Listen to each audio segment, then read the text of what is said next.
After a 7-year relationship with Marcus, we finally set our wedding date. However, on the eve of our wedding, Marcus's idealized first love, Sophia, got drunk on the street and was dragged into an alley by beggars. Someone filmed it and posted it online. Marcus, unbelievably, used his influence to quickly replace Sophia's face in the video with mine, then had online trolls claim I was promiscuous and drunk before my wedding, deserving this karma. He told me, Sophia's America's sweetheart image absolutely cannot be ruined. Anyway, you're marrying me, so your image isn't important. I won't mind, and I'll still marry you. I laughed bitterly and tore my wedding dress to shreds. I'm not marrying you. He sneered, if you don't marry me, who else would you marry?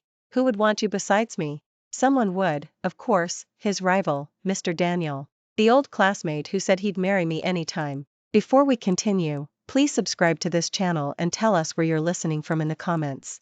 I stood in front of the full-length mirror at the bridal boutique, my fingers gently tracing the lace pattern on the hem of the wedding dress. Ms. Grace, this wedding dress was practically made for you.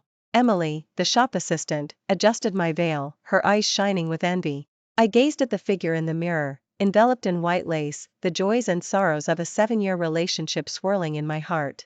Mr. Marcus will surely be moved to tears by your beauty, another assistant offered a bridal bouquet. A relationship that lasts 7 years is truly rare nowadays. My phone suddenly vibrated, Marcus displayed on the screen. Hello? Where are you? I answered, my voice carrying an unconcealed eagerness. Grace, there's an urgent project at the workplace. Marcus's voice came through the receiver, carrying his familiar tenderness, but with an unnatural tightness. I might not be able to come with you to try on the wedding dress today.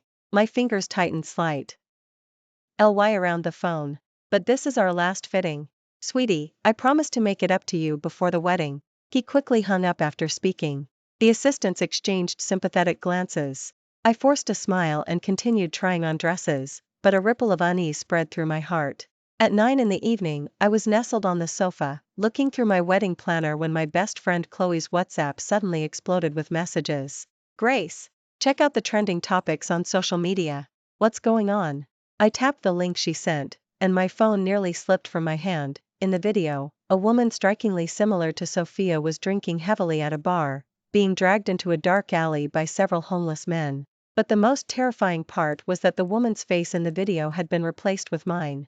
The comments section had already erupted. Is this Ms. Grace, getting married tomorrow?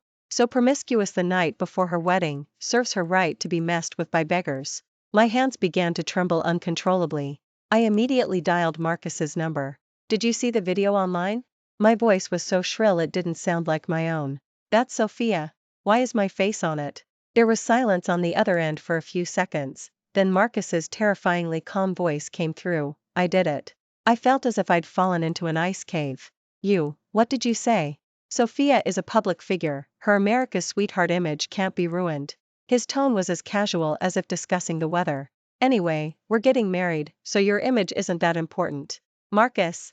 I practically screamed. Do you know what this means for me? Nonsense. He actually chuckled lightly. The wedding is tomorrow. I'll still marry you, I won't mind. I was shaking with rage. I grabbed the wedding photo from the coffee table and smashed it to the floor. Amidst the sound of shattering glass, I enunciated each word, the wedding is cancelled. Grace, don't be ungrateful. Marcus's voice suddenly turned cold. Who would want you besides me? I hung up immediately, snatched the scissors, and walked to the closet where my custom-made, $100,000 wedding dress hung. As the sharp scissor blades cut through the pure white satin, I felt an unprecedented sense of relief. 7 years of affection, it turned out, were nothing but a self-indulgent joke. I stood amidst the scattered fragments of the wedding dress, blood beads seeping from a cut on my finger caused by the scissors. Marcus stared at me, his eyes like he was looking at an unreasonable child. Grace, are you crazy? He bent down to pick up a piece of satin. That dress cost $100,000. What's $100,000 compared to my dignity? I threw the scissors on the floor, the metal clanging sharply against the marble. He sneered. Stop the act. The wedding is tomorrow, the invitations have all gone out. There won't be a wedding. I took off my engagement ring from my left hand and placed it on the coffee table. The ring rolled a bit, then stopped next to the wedding photo. Marcus suddenly grabbed my wrist. Do you know what you're saying? Perfectly clear. I pulled away from his grip. After 7 years, I finally see you for who you are. See me for who I am? His lips curled into a sarcastic smirk. Besides me, who would want a 27-year-old woman past her prime? Those words felt like a bucket of ice water poured over my head. I turned and walked into the bedroom, pulling out the suitcase I had already packed. Marcus stood stunned. When did you? I zipped up the suitcase. I gave you too many chances. He blocked the doorway. If you leave now, don't expect to come back. I pushed him aside. I never planned on coming back. At 2 in the morning, I stood at my best friend Chloe's apartment door, my eyes so swollen I could barely open them. Oh my God. Chloe pulled me inside. I saw the trending topics, that jerk. I collapse. Onto her sofa, trembling all over. Chloe poured me a hot tea. Do your parents know? I shook my head. My phone screen showed 23 missed calls, all from Mom. The media had already dug up your personal information. Chloe handed me her phone. Look at this. The screen displayed a report titled, Pre-Wedding Indiscretion? Fiancé of prominent found, assaulted by beggars at night. The first comment read, someone's actually marrying this kind of woman? Her fiancé is so pitiful. My stomach clenched in a sharp pain, and I rushed to the bathroom, throwing up until I was dizzy. The next morning, I mustered the courage to call my parents back. Grace. Mom's voice was shrill and piercing. What are those photos online about? They're fake, someone swapped faces. I tried to explain. The family just called and said the wedding is postponed. Dad interrupted me. Do you know how much wedding fund we gave? I gripped my phone, my knuckles white. Dad, Marcus framed me. Nonsense. Dad roared. Marcus is such a good boy, he just said he'd help you clarify things. The call ended, and I sat numbly on the bed, feeling the world pull away from me. At noon, Chloe burst into the bedroom. Quick, watch the live stream. Marcus is holding a press conference. On the screen, Marcus was well dressed in a suit, his expression haggard but firm. Regarding the inappropriate video of my fiancé. His voice choked. I ask everyone not to criticize her too harshly. Grace was just momentarily confused. I will stand by her through this difficult time. He looked at the camera with a heartfelt expression. The wedding will be postponed, but I will not give up on her. The reporters gasped in admiration. That scumbag. Chloe threw her tablet. He's validating the video's authenticity. I felt a chill spread through me, watching Marcus's hypocritical performance, my stomach churning again. At 3 in the afternoon, I walked into the coffee shop wearing a mask and sunglasses, choosing the most secluded corner. When the waiter brought my coffee, he left a small note, need help. I looked up alertly and saw a tall figure sit down opposite me. Grace? The man removed his sunglasses. Do you still remember me? I froze, that sharply defined face was strangely familiar. Daniel? I asked tentatively. He smiled, the fine lines at the corners of his eyes making him even more handsome than when he was a child. 15 years, and you still recognize me. The skinny boy from elementary school, whose erasers I always took, was now a mature man with a powerful presence. I saw the news. He slid a business card across to me. It read, CEO Daniel. This. I looked at the gold-foiled lettering, unsure what to do. Marcus is a competitor of my workplace. His tone was calm. I can help you prove that video is fake. My nose stung, and tears almost fell. Why are you helping me? My voice trembled. Daniel looked out the window. Remember that field day in 6th grade? I shook my head blankly. I hurt my leg, and you carried me to the nurse's office. His eyes were gentle. That's when I decided I would protect you when I grew up. The server brought a warm milk, which Daniel pushed towards me. Just like back then, with 2 spoons of honey. He smiled slightly. Will you consider my offer? Clutching the warm cup, I felt a trace of peace for the first time in 7 years. Monday morning, I walked into the building wearing sunglasses, the receptionist's gaze filled with curiosity. In the elevator, a few colleagues suddenly stopped talking, the air so thick it was suffocating. As soon as I sat down at my cubicle, Mr. Michael, my department manager, tapped on my cubicle partition. Ms. Grace, HR department wants to see you. The HR department's air conditioning was chillingly cold. Given the current negative online discussion, the HR director pushed a document across the table. The workplace has decided to temporarily suspend you. The word suspension for investigation on the document stung my eyes. Is behind this? My voice was hoarse. The HR director avoided my gaze. The workplace has to consider its image. As I cleared my office desk, my colleague Lisa secretly slipped me a note. We all believe you. Stepping out of the building, the sunlight pricked my eyes. My phone vibrated, an X, Twitter, at notification from Sophia. On her profile, a picture of her and Marcus, faces pressed close, was prominently displayed. The caption read, 7 years as a stand-in finally ends, the real girlfriend is online. The timestamp showed it was posted yesterday at 3 in the morning, just 2 hours after I tore up my wedding dress and left. I stood in the middle of the road, car horns blaring all around, yet feeling the entire world receding from me. Back at my apartment, I dug out Daniel's business card, my fingers trembling as I dialed his number. Daniel? It's Grace. I know. His voice was steady and strong. I was waiting for your call. 30 minutes later, a black Maybach sedan pulled up downstairs. Daniel opened the car door himself. I've assembled a legal team. Inside the car, 3 well-dressed lawyers were reviewing documents. Evidence of video fabrication has been secured. The oldest lawyer handed me a report. We are 100% confident of winning the case. I opened the document, professional jargon blurring before my eyes. Simply put, Daniel pointed to a set of data. The original video had 37 technical parameters that didn't match the replaced video. The young female lawyer added, more importantly, we found the IP address of the original video publisher. Does that prove Marcus did it? I gripped the edge of the document. Daniel's lips curved slightly. The IP belongs to a computer in the PR department of Marcus. I suddenly burst into tears, my tears wetting the expensive leather seat. I'm sorry. I hastily wiped them away. Daniel offered me a handkerchief. There's a business cocktail party on Wednesday. Marcus will be there. I don't want to go. I shook my head. You must go. His gaze was firm. Let him see that you're doing better without him. Wednesday evening, Daniel's private stylist created a new look for me. In the mirror, the woman in a red dress, with casually curled hair draped over her shoulders, showed no trace of the disarray of just a few days ago.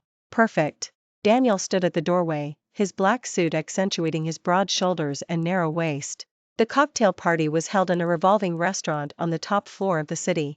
As the elevator doors opened, I saw Marcus. He was raising a glass and chatting with a client, Sophia clinging to his arm. Ready? Daniel whispered. I took a deep breath and linked my arm through his. The moment we entered, we attracted many gazes. Daniel deliberately leaned close to my ear to speak, his warm breath brushing my neck. Mr. Daniel, several businessmen greeted us. And who is this? Ms. Grace, my. Daniel paused, very important friend. I saw Marcus's expression freeze instantly, his champagne flute nearly slipping from his hand. Sophia frowned, scrutinizing me, clearly not recognizing that this radiant woman was the stand-in she had spoken of. Excuse us. Daniel led me directly to Marcus's table. Marcus stood up. Mr. Daniel, long time no see. Mr. Marcus has good taste. Daniel raised his glass, gesturing towards Sophia. Your new companion is very beautiful. Sophia lifted her chin proudly. However, Daniel suddenly put his arm around my waist. I prefer my old flame. Marcus's face turned from red to white, then from white to green. Grace, are you all right? He tried to reach out and touch me. Daniel stepped between us. Mr. Marcus, please show some respect.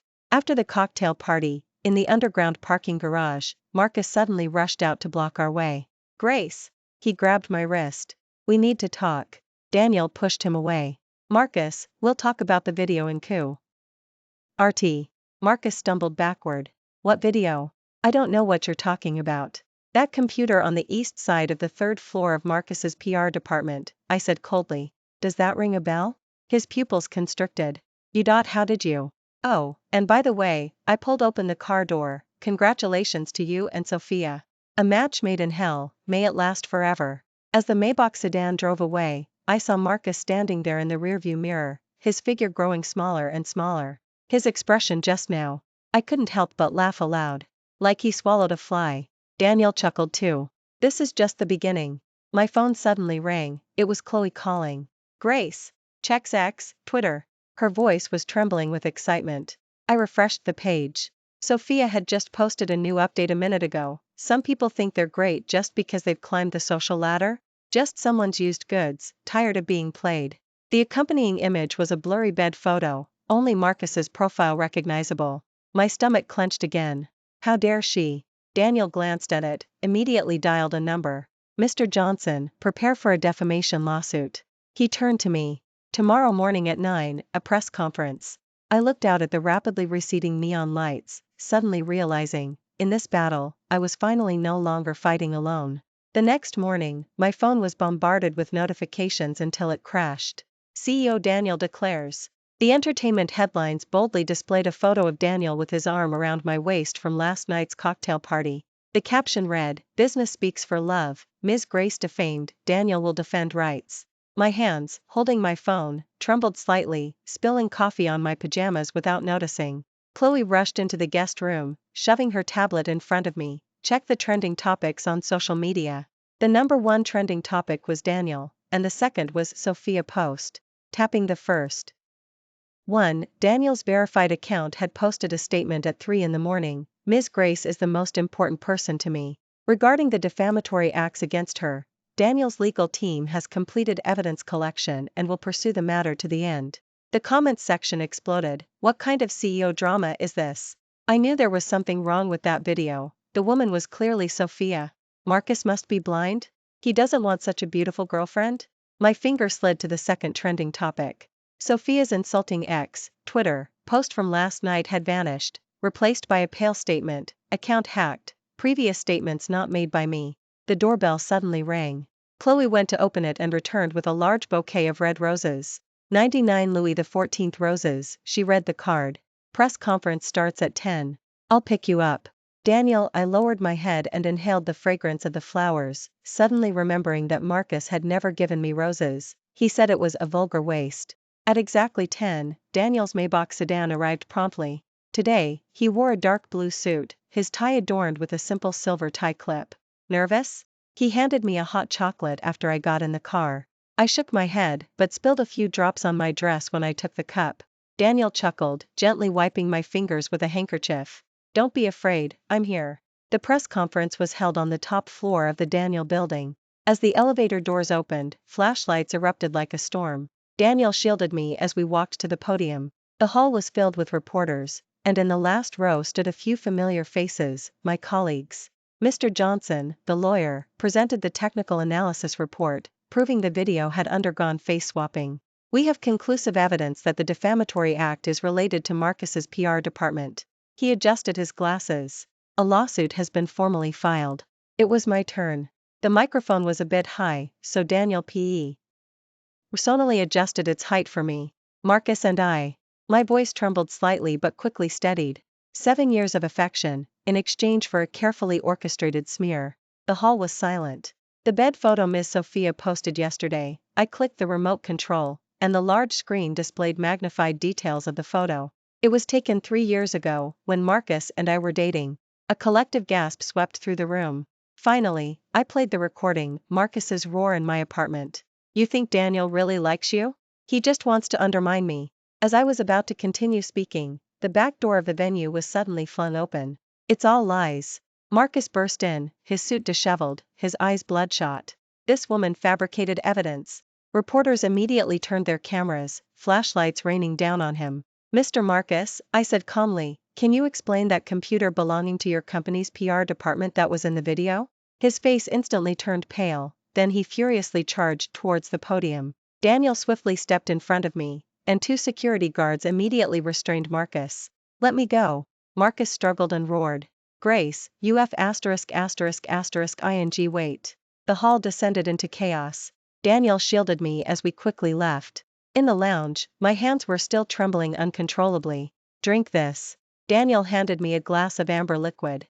The whiskey burned my throat, yet it calmed me. He's crazy. I put down the glass. Completely unlike the person I knew. Daniel crouched down to meet my gaze. Just a cornered animal. His phone suddenly rang, his expression turned serious after answering. Marcus's mom went to your apartment. He hung up. We need to get back quickly. In the elevator, Daniel's fingers quickly scrolled across his phone screen. I've already had security stop her, he said. But the media might catch it. Sure enough, as soon as we arrived downstairs at the apartment building, we saw a group of reporters with cameras surrounding the entrance. Mrs. Eleanor, the noblewoman who used to be so kind to me, was now pointing at the security guards and cursing. That be ****** seduced my son for 7 years, and now she's hooked up with someone richer. Her shrill voice pierced through the crowd. Daniel, do you know what she's like in bed? My blood instantly froze. Daniel put his arm around my waist and strode forward. Mrs. Eleanor, his voice was ice cold, your son fabricated an explicit video to defame my girlfriend. You should be more concerned about whether the Marcus family line will end. Flashlights flickered madly, and Mrs. Eleanor's face turned beet red. You. Her trembling finger pointed at me. Grace, you'll get your karma. Daniel gestured for security to clear the area and led me straight upstairs. After closing the door, my legs gave out, and I nearly collapsed. It's all right, he gently patted my back. The press conference achieved its desired effect. I opened my phone. The top 5 trending topics were all related. Hashtag Grace press conference, hashtag Marcus Sophia confirmed, hashtag Mrs. Eleanor's outburst, hashtag tapping on the first one. The real-time comments were overwhelmingly in my favor. Oh my god, 7 years of affection betrayed like this. Marcus is disgusting, fabricating videos too. Mr. Daniel is so handsome. A true protector. My phone was suddenly inundated with incoming calls, from a headhunting firm. Ms. Ruan, would you be interested in considering a marketing position offered by our client?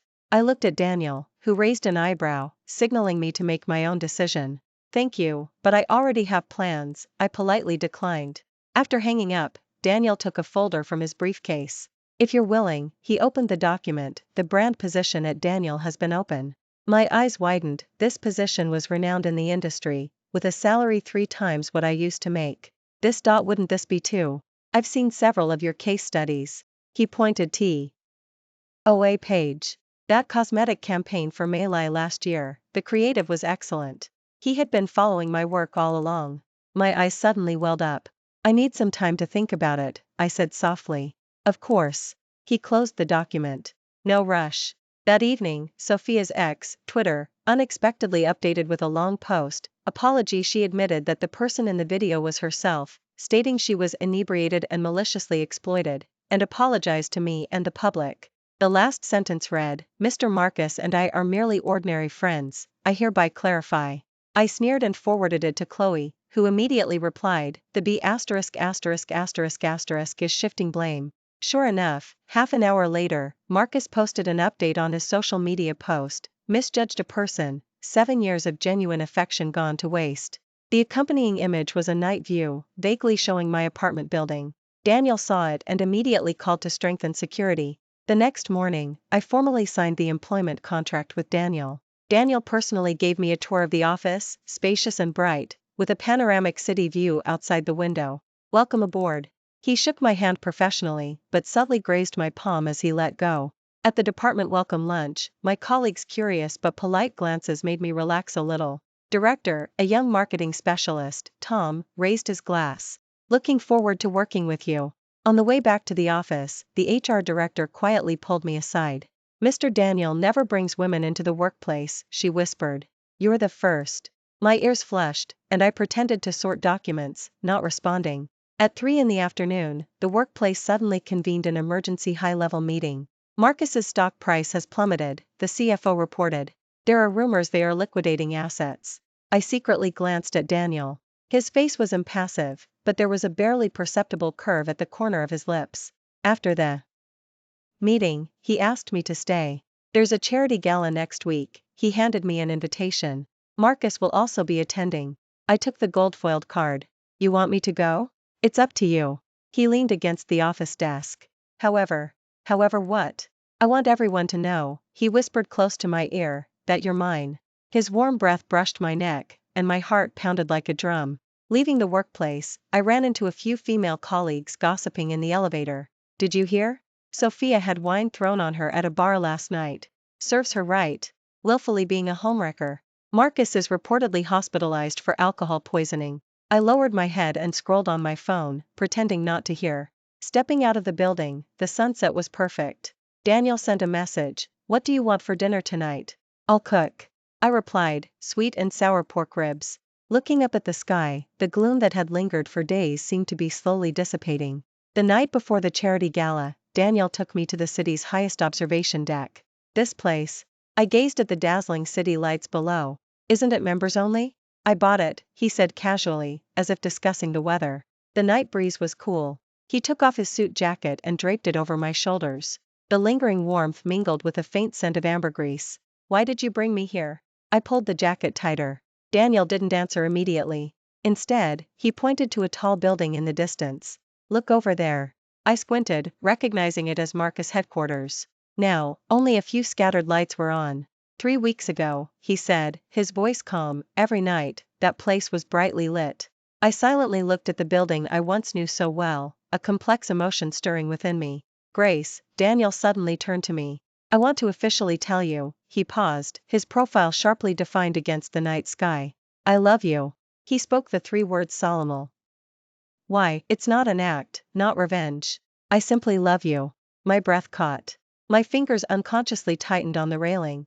I know you need time, he continued, his gaze gentle. I can wait, until you've completely let go of the past. Starlight caught on his eyelashes, casting tiny shadows. Why me? I whispered. Daniel smiled. Do you remember that heavy rain in 6th grade? I shook my head. I forgot my umbrella, and you gave me yours, he said, his eyes distant. The next day you caught a cold, but you just smiled and said, my apartment is close, I can run there in a couple of steps.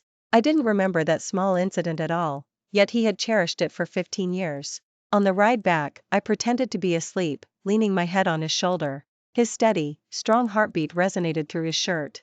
On the day of the charity gala, the stylist prepared a silver mermaid dress for me. Isn't this a bit too formal? I looked at my shimmering reflection in the full-length mirror, feeling a little out of place.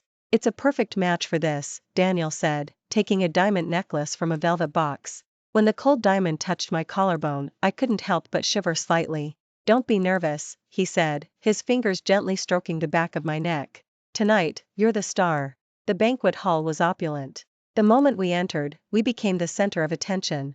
Countless eyes turned our way, some curious, some envious, and some, I acutely noticed, filled with jealousy. Mr. Daniel, a white-haired elder greeted us.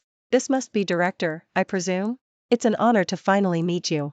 Daniel introduced me to several prominent business leaders, who showed me unexpected deference. Your marketing strategies are quite renowned in the industry, a cosmetics group CEO told me. I didn't expect you to be so young and beautiful. I smiled politely, my peripheral vision catching a stir at the entrance. Marcus had arrived. He looked thinner, his suit hanging low. Osely on him. He had no female companion. When our eyes met, he visibly flinched, then was immediately led by a waiter to a table far from ours. Halfway through the dinner, I got up to go to the restroom. At the corner of the hallway, a cold hand suddenly grabbed my wrist. Grace. Marcus reeked of alcohol. We need to talk. I shook off his hand. There's nothing to discuss. I know I was wrong, he choked out. That treacherous woman, Sophia, she sold company secrets to a rival. I sneered. Serves her right. You can't do this, he suddenly raised his voice. 7 years of our relationship, and you're this heartless? Let her go, Daniel's voice came from behind me. Marcus let go as if electrocuted, but he still didn't give up. Grace, I swear I'll change. Mr. Marcus, Daniel put his arm around my waist. Please compose yourself. Back in the banquet hall, the host was announcing the highlight of the evening, the charity auction. The next item to be auctioned, the host unveiled the red cloth, is an antique jade bracelet donated by Mr. Daniel. My breath hitched, it was the same style my maternal grandmother once wore. Starting bid, 500,000. 1 million, Daniel was the first to raise his paddle. 1,200,000, Marcus suddenly joined the bidding. Daniel's expression didn't change. 2 million. 2,500,000. Marcus gritted his teeth. The entire hall gasped. Everyone could tell this was a contest. 5 million, Daniel calmly increased his bid. Marcus's face turned ashen, and he ultimately didn't raise his paddle again. After the auction, Daniel personally fastened that pair of bracelets onto my wrist. It suits you beautifully, he whispered. The cool touch of the jade made my nose sting. Why did you bid on this? Because you once mentioned, he brushed a strand of hair from my temple, that your maternal grandmother's bracelet was your most cherished memory. I didn't remember ever saying anything like that. The gala ended late. Just as I reached my apartment door, I heard a rapid series of footsteps. Grace! Marcus burst out from the fire escape, his eyes bloodshot. Please, give me another chance. I quickly swiped my card to open the door, but he forced his way into the entryway. Get out. I recoiled a few steps. Otherwise, I'm calling the police. You've changed. He staggered closer. Is it because of Daniel's money? How much did he give you? I'll double it. Alcohol and rage distorted his face, completely erasing the image of the once suave elite. Get out. I grabbed a vase to defend myself. Bitch! He suddenly exploded in fury, swatting the vase from my hand. Don't act so high and mighty. The moment he raised his hand, the main door was violently kicked open. Daniel rushed in with 2 security guards, and with a swift move, Marcus was pinned to the floor. Trespassing and assault and battery, Daniel said coldly. That's enough to keep you locked up for a few months. As was dragged away, he was still roaring, Grace, you'll regret this. After the door closed, I finally collapsed onto the floor, trembling all over. Daniel knelt down and held me. It's okay, it's okay. His embrace was warm and firm. I couldn't help but sob aloud. After that night, Marcus was held for 15-day detention due to drunk and disorderly conduct. Meanwhile, news of Sophia selling company secrets spread like wildfire, becoming a top headline in the business section. Latest news, the director of the PR department reported at Monday's morning meeting, Marcus has initiated legal proceedings against Sophia. I kept my head down, taking notes, pretending not to notice the inquisitive glances from my colleagues. During my lunch break, Daniel sent a message, rooftop lunch? In the rooftop garden, he had prepared a picnic blanket and sandwiches. Is next week's proposal ready? He handed me a glass of freshly squeezed juice. I nodded. I've revised it 3 times. Do. And overwork yourself, he said, gently wiping a breadcrumb from the corner of my mouth. I have a surprise for you tonight. After work, he took me to an older residential area. This is. I gazed at the familiar buildings, my heart quickening. Our elementary school, he said, pointing to a pink school building. It's been converted into a community center now. In the twilight, the swings on the playground swayed gently, as if waiting for the children of 15 years ago to return. Remember that corner? He asked, pointing to a section of the wall. You always used to tutor me in math there. Memories suddenly flooded back, a skinny boy, a girl with a ponytail, and their shadows stretched long by the setting sun. Back then, I couldn't help but laugh. Your math really was terrible. Daniel feigned a hurt expression. That's why I found the best tutor.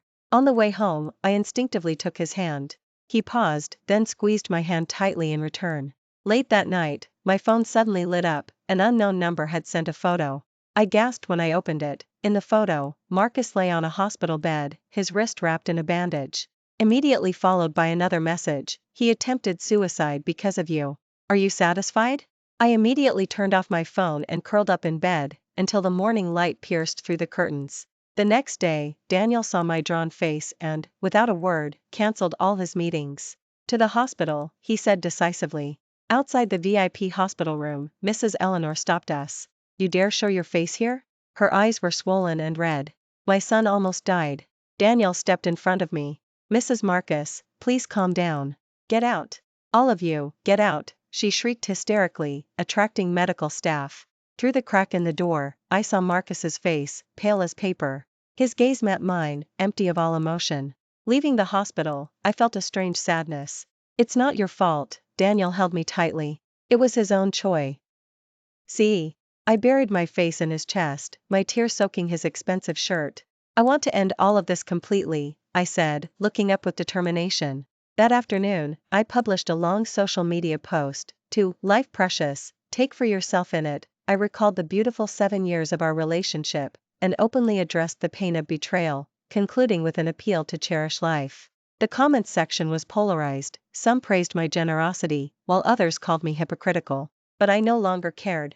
That evening, Daniel was cooking noodles in the kitchen, and I leaned against the doorframe, watching his busy back. Daniel. I called him that for the first time. He turned around, a question in his eyes. I want to try, I whispered. Being with you. The ladle slipped from his hand, clattering crisply on the tile floor. 3 seconds later, I was enveloped in a fervent embrace. The day news of Marcus's attempted suicide hit the business headlines. Daniel took me to the beach to clear my head. Stop looking at your phone, he said, taking my phone and handing me an ice cream. Try this, it's your favorite sea salt flavor. The intertwined salty and sweet flavors melted on my tongue, as distant waves crashed against the rocks. Sophia has new developments, he suddenly said. I paused my ice cream licking. She was at Richard's yacht party last night, Daniel said in a flat tone. He's Marcus' biggest competitor. I looked at the horizon. Does know? He found out this morning, Daniel chuckled lightly. Apparently, he smashed the TV in his hospital room. On the way back, the financial radio station was reporting the latest news on Marcus. Marcus has resigned from his CEO position, and the company is facing restructuring. Daniel turned off the radio and squeezed my hand. Don't think about it. But the next day, when I went to work, I saw Marcus downstairs at the workplace. He was gaunt, his suit hanging loosely on him, and he held a bouquet of white red roses. Grace. His voice was hoarse. Can I talk to you? I walked around him towards the revolving door, but he blocked my path. 5 minutes, just 5 minutes, he pleaded, his eyes sunken. He was a far cry from his former elite self. Seeing this, the security guard immediately stepped forward, but Marcus suddenly knelt. The onlookers gasped, and some raised their phones to record. Director, the head of security looked at me awkwardly. Call the police. I walked into the building without looking back. In the elevator, my fingers trembled uncontrollably. Daniel's assistant was already waiting at the door. Mr. Daniel is waiting for you in the conference room, she said, offering me a cup of hot tea. He said you might need this. In the conference room, Daniel was reviewing a document. Seeing me, he immediately closed the folder. It's okay. He stood and embraced me, the faint scent of sandalwood on him calming me. That afternoon, the police announced that Marcus had been placed under administrative detention for disturbing public order. Meanwhile, intimate photos of Sophia and Richard had begun circulating on social media. In the photos, she was wearing a bikini, leaning in the arms of the bald millionaire, a diamond ring of at least 10 carats on her hand. The caption read, "Found true love red heart." The comments section was filled with outrage. Found a new sugar daddy so quickly? Marcus is barely out of the picture. A modern-day treacherous woman. I closed the page and focused on the new quarterly project proposal. When I left work, the receptionist called out, "Director, you have a letter." The brown envelope had no sender's name. Inside was a crumpled piece of paper covered in "I'm sorry." I threw the letter directly into the shredder, but didn't give up. For the next week, I received letters from him every day, sometimes slipped under my door, sometimes delivered to my workplace. The letters started with apologies, gradually shifted to reminiscing about our time together, and ended with desperate pleas. I know I was wrong. Do you remember that small noodle shop where we had our first date? Please give me one more chance, just one. Daniel suggested applying for a restraining order, but I shook my head. Let him write, I said, stirring my coffee. I'm not going to read them anyway. Friday evening, Daniel mysteriously blindfolded me. I'm taking you somewhere. The car stopped, and he led me for a short walk. When the blindfold was removed, I froze. Right in front of me was the stationery store outside our elementary school, still open for business. Ms. Margaret's store? I pushed open the door in disbelief, the bell chiming with a familiar crisp sound. The interior was almost unchanged. The glass display case still held various vintage erasers and pencils. You two are. The silver-haired owner pushed up her reading glasses. Ms. Margaret, Daniel leaned down. I'm Daniel from 2nd grade, class 6, and this is Grace. Memories flooded back. Every time Daniel forgot his stationery, I would break my eraser in half for him. I can't believe you two are still together. Ms. Margaret's face crinkled with a smile. Daniel glanced at me and smiled, offering no explanation. We bought 2 vintage erasers, one pink and one sky blue, exactly like the ones from our childhood. As we walked out of the store, the setting sun was just right. Daniel suddenly crouched down and pulled something from his pocket. Remember this? A rusty coin lay in his palm. I shook my head. That time in 3rd grade, you paid my bus fare, he said, gently wiping the coin. I've kept it for 20 years. My heart felt gripped by an invisible hand. I stood on tiptoe and kissed his cheek. Daniel froze, then a radiance I had never seen before blossomed in his eyes. Does this mean? His voice trembled slightly. You're saying yes? I took his hand. Let's go home. That evening, we had our first dinner as a couple. Daniel cooked himself, and although the steak was a bit overcooked, I enjoyed it immensely. An important client is coming next week, he said, pouring me half a glass of red wine. Would you like to join me? I nodded. It would be my pleasure. After dinner, we snuggled on the sofa, watching an old movie. When the lead actors kissed, Daniel suddenly turned to me. May I kiss you? He asked seriously. I leaned in as my answer. His lips were warm and soft, carrying the rich aroma of red wine. The kiss was brief and gentle, but it made my heart pound. The next day was Saturday, and we slept until we woke naturally. Daniel made pancakes. They were oddly shaped but surprisingly delicious. The doorbell suddenly rang, and a delivery person brought a package. Him again? Daniel frowned. I checked the sender's information. It wasn't Marcus, but a law firm. Inside, after opening it, were a stack of documents and a key. "What's this?" Daniel leaned in to look. The documents showed that Marcus had transferred ownership of the apartment we once shared to me. The accompanying letter read, "This place holds our best memories. I hope you'll accept it. I'm leaving this city tomorrow and won't bother you again." Daniel observed my expression. "Do you want to go?" I pondered for a moment, then nodded. That afternoon, we went together to the familiar apartment building. The turn of the key unlocked countless memories, good, bad, sweet, painful. Pushing open the door, dust motes danced in the sunlight. The furniture was draped in white sheets, like silent ghosts. I walked directly to the study and opened the bottom drawer. Sure enough, the photo album was still there. Flipping to the first page, it was a photo of our first trip together, with forever written on the back. "Do you want to take it?" Daniel asked. I shook my head, closed the photo album, and put it back in its place. In the master bedroom, a velvet box sat on the nightstand. I knew what was inside, the engagement ring I had returned to him. "Wait a minute," Daniel suddenly pulled me back, taking a small spray bottle from his pocket. He sprayed it a few times into the air, then frowned. "There's surveillance equipment." We searched carefully and found a miniature surveillance camera hidden in the base of a table lamp. "Pervert!" I trembled with rage. Daniel immediately called in technicians, who found 3 more surveillance cameras in the living room, bedroom, and even the bathroom. "They were all installed recently," the technician said. "The memory cards are empty, so they haven't been used yet."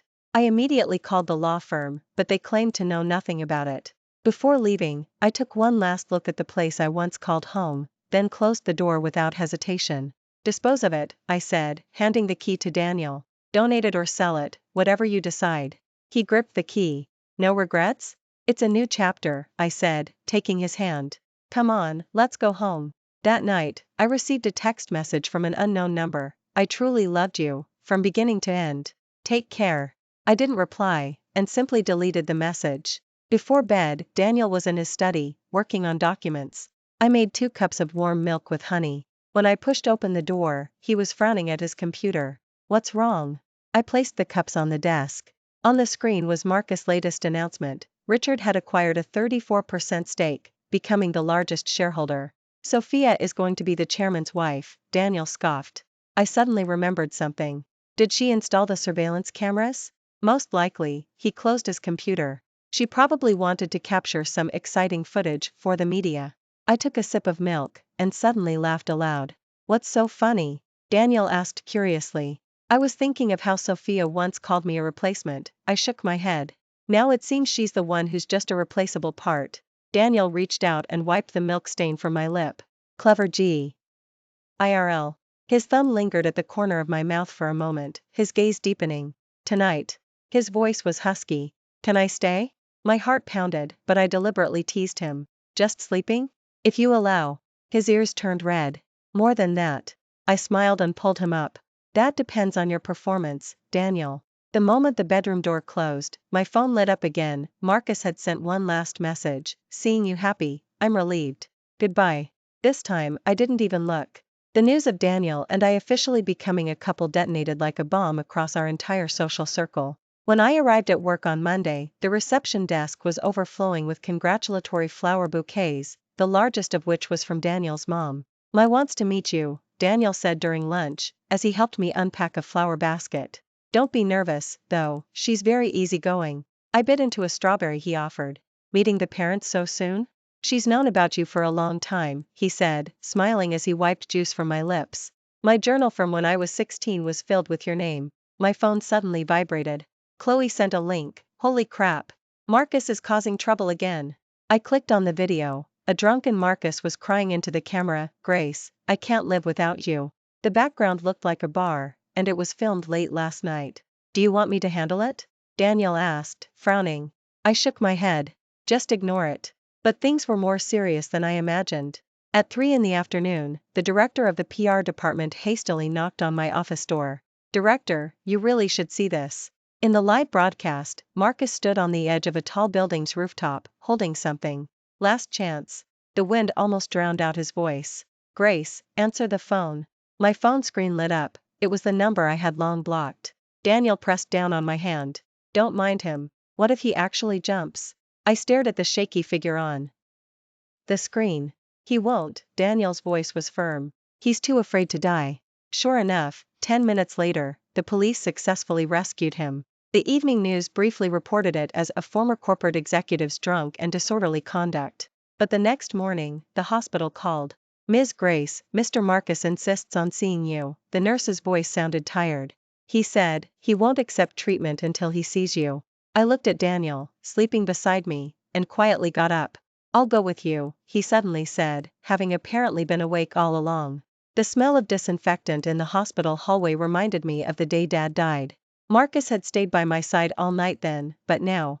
The hospital room door was ajar, and Mrs. Eleanor's sobs drifted out. Is it worth it, all for a woman? Yes, it's worth it, Marcus's husky voice rasped like sandpaper.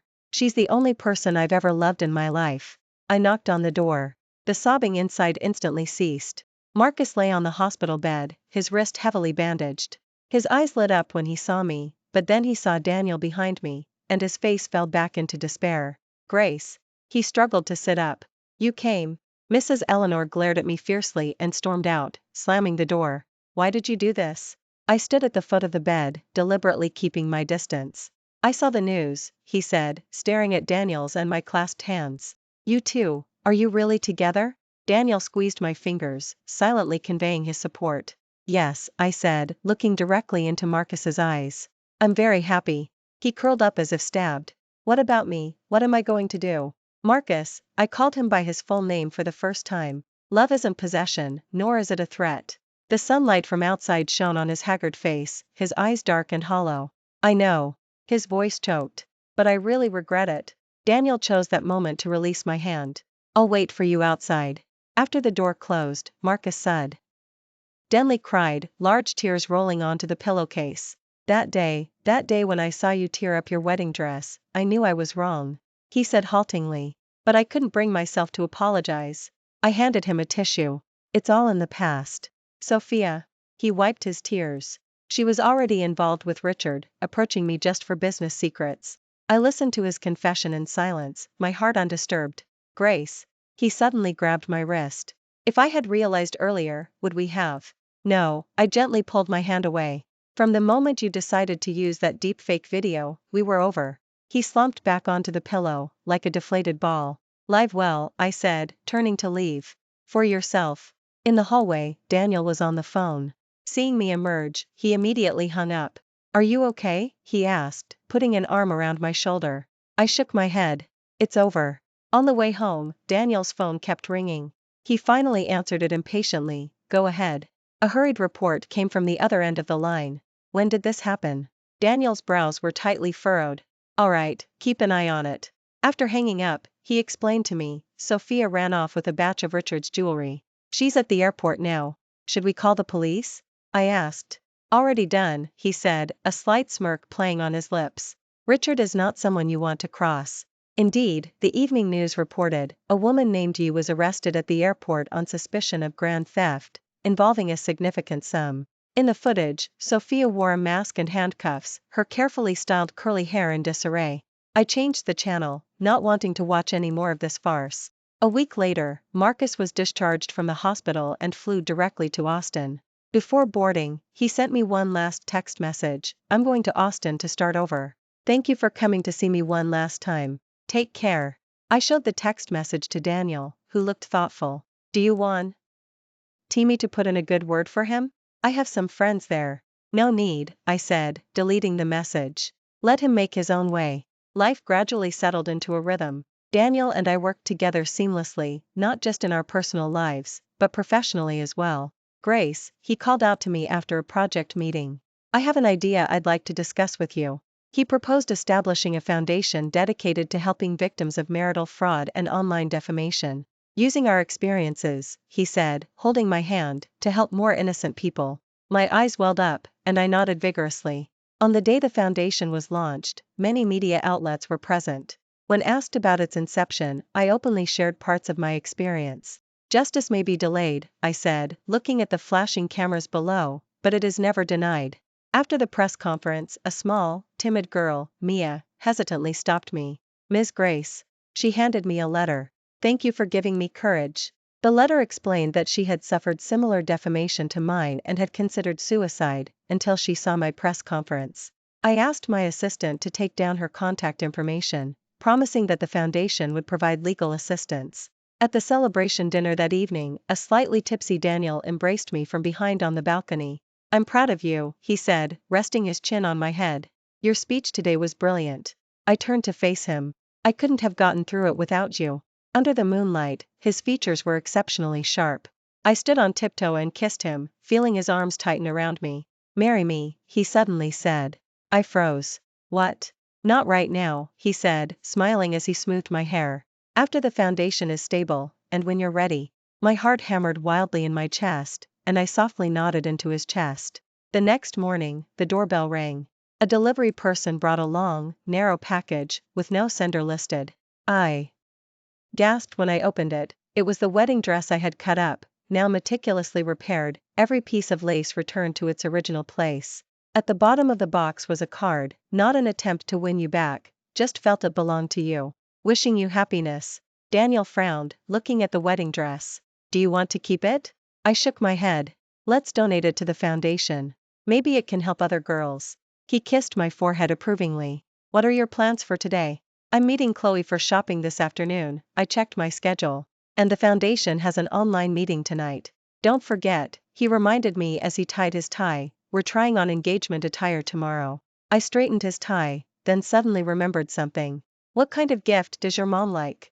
"No need to bring a gift," he said, smiling as he fastened his cuff links. "She just wants to have grandchildren soon."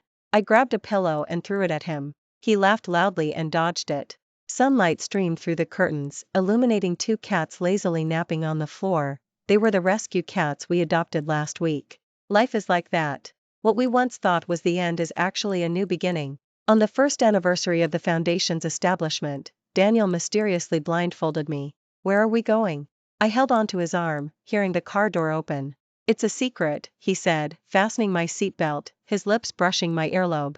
The car drove for about half an hour. When it stopped, I smelled a familiar osmanthus fragrance. It was the historic street near our elementary school. The blindfold was removed, and before me was a brand new white building, with a sign at the entrance reading Grace's Charity School. "This is..." I widened my eyes. "I rebuilt our old elementary school," Daniel said, leading me out of the car. "It now houses children from underprivileged backgrounds."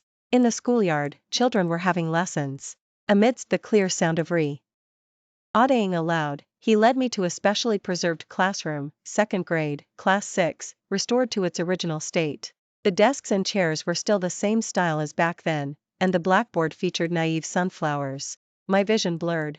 "Come here." Daniel pulled me to the third-row window seat that used to be my spot. He knelt on one knee in the aisle, pulling a familiar tin candy box from his pocket, exactly like the one I loved most in elementary school. "Grace," he opened the box, revealing a diamond ring.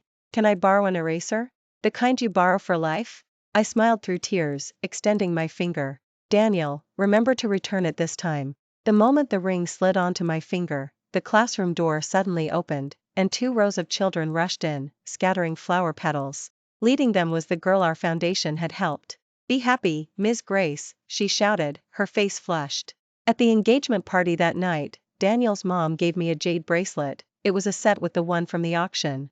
"It's an heirloom passed down to the daughters-in-law of the Daniel family," she said, patting my hand affectionately. "Daniel said when he was 10 that he wanted to save it for you." I looked at Daniel in surprise, his ears slightly red. I was young and silly back then, just talking nonsense. At the party, a slightly tipsy Chloe pulled me aside to gossip. "Do you know what happened to Sophia?" I shook my head. I hadn't paid attention since her arrest. "Sentenced to 5 years," Chloe said excitedly. "And I heard she tried seducing prison guards in jail, which was caught on camera and added to her sentence." I gently shook my head, without feeling any schadenfreude. That period of hatred was long behind me. The wedding was set for 3 months later. We opted for a simple lawn ceremony, inviting only close friends and family who truly wished us well. On the day of the wedding dress fitting, Daniel insisted on coming along, but I stopped him outside the dress room. "Keep a little mystery," I said, smiling as I closed the door. This time, I chose a minimalist mermaid dress, without intricate lace, only flowing lines. When the curtain drew open, the bridal bouquet slipped from Daniel's hand and fell to the floor. "You're so beautiful." His voice was husky, his eyes rimmed with red. The night before the wedding, I received an unmarked package. It was a baby romper, with "wishing you happiness" written on the tag. Chloe nervously inspected it. "It's not from Marcus, is it?" I felt the soft fabric. It doesn't matter anymore. The wedding day was perfectly sunny. As I walked down the aisle, arm in arm with Dad, towards Daniel, I saw him discreetly wipe the corner of his eye. After exchanging rings, the officiant announced, "The groom may now kiss the bride." Daniel cupped my face and kissed me gently and with restraint, yet it made my legs weak. At the reception, Daniel's dad's speech moved everyone. "When my son was 12, he came home and said he wanted to marry the kindest girl in his class when he grew up." That evening, as Daniel carried me into our bridal chamber, he whispered in my ear, "I've finally fulfilled 2 dreams. I was too sleepy to open my eyes. Marrying you," he gently placed me on the bed, "and carrying you home." He still remembered, I had carried him to the nurse's office that time in 6th grade. Married life was even better than I had imagined. We jointly managed the foundation, helping hundreds of victims. Every morning, Daniel would place a cup of honey water by my pillow, just like when we first reconnected. My career was also thriving, and I was named Most Influential Female Entrepreneur of the Year. On the day of the award ceremony, the TV station ran a special report. In the backstage lounge, the makeup artist suddenly said, "Director, someone's been standing outside watching your report." I looked in the direction she pointed. Outside the glass door, a familiar figure hurried off. It was Marcus. "Should I call security?" the makeup artist asked nervously. I shook my head. "No." Later, I heard that Marcus had started a small import-export business in the South. He led a simple but stable life. As for Daniel and me, in the 3rd year of our marriage, we welcomed twins, a boy and a girl. On the day of their birth, Daniel cried like a baby outside the delivery room, and the nurses laughed at him for quite a while. At the children's 100-day celebration, we received a special gift, 2 handmade elementary school uniforms, miniature versions of the ones we wore back then. The card contained only one sentence, wishing the children health and happiness. Daniel put the card into his safe, saying nothing more. Time flew by, and soon the children were in preschool. Every day during drop-off and pick-up, I would see Daniel crouch down, patiently listening to them recount the day's adventures. One weekend, we took the children to Grace's charity school. On the playground, our daughter suddenly fell. Before we could run over, a little boy, Ethan, had already helped her up and even pulled out a small handkerchief to wipe away her tears. "Mom," our daughter ran back excitedly. "He said he wants to marry me when we grow up."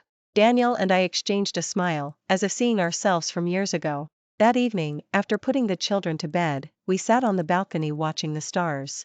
"Do you regret it?" Daniel suddenly asked. "Choosing me?" I leaned on his shoulder. "That's a question I should be asking you." He chuckled and kissed the top of my head. "I'll still find you in the next life." "Why?" "Because the eraser you borrowed from me," he said with a straight face, "you still haven't paid back." A gentle night breeze stirred, and the city lights in the distance twinkled like stars. In this city that once broke my heart, I found the most perfect happiness. Thank you for listening to today's story. If you enjoyed this video, please like it and share tea with your friends. We look forward to hearing your thoughts in the comments section. Feel free to share your opinions, and don't forget to subscribe to our channel for more exciting stories. See you next time.